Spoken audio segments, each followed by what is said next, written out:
So now we know how much vehicle we can afford and the steps to take to figure out exactly what that is. I love your 10% rule.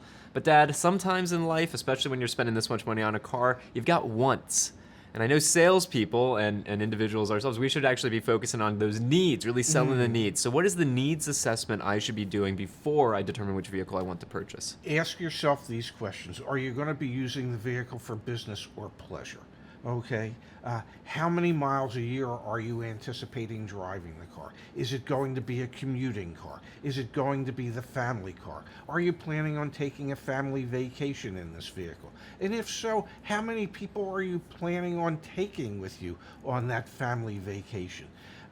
These are things you need to know so that you can determine, well, yes, every year we take a family vacation and we take myself, my wife, our two kids, and typically the grandparents come with us. So that's 6 people. You need something that can handle 6 people. You might be looking at a 3-row SUV, Yep. or you might be looking at a minivan of some kind. Yep.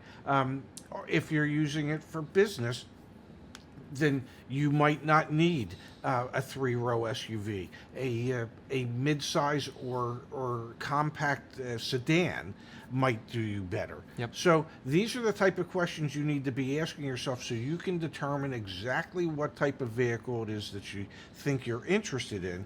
And then once you've determined the type of vehicle, then you can start doing some comparisons between brands and models, looking at things as depreciation, maintenance costs. Yeah, general cost of ownership. General cost of, so you have a clearer understanding of what it is that's going to make sense for your budget. Now, super important for Yes. 2022, 2023, and quite frankly, just the future in general, powertrain. Are you buying an ICE, internal combustion engine vehicle? You're buying a hybrid vehicle? You're buying an EV vehicle? The reason I bring this up in part with the needs assessment, that is there's a big push going towards these hybrid or battery electric powertrains. Yes. The U.S. government has a great website that'll help you understand the fuel cost savings if you go towards electric. So if that's on your mind as well, take a look at resources like that. And Dad, I think it's doubly important to understand the implications of the new tax credits. So do your research there. Of course, we'll put links down below on the course page here, but those are important things to be thinking about. And I think a big question a lot of folks would be asking themselves, that new versus used. How do you determine what's a better value when car prices have been so crazy? Not only new versus used, but how long you intend to keep a car. If you're looking to finance the car for 6 or 7 years, then probably you're going to want to keep it for 6 or 7 years. And if that's the case, then you need to have a real good understanding of what the expected annual maintenance costs are for the vehicle that you're looking at, and what the likelihood of a major repair might be as that vehicle gets older.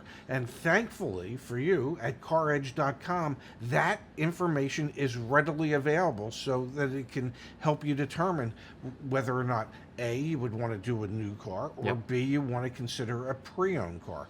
And pricing of pre-owned cars are still higher than what they have been traditionally, and in many cases the cost of pre-owned cars is more than what that car sold for brand new.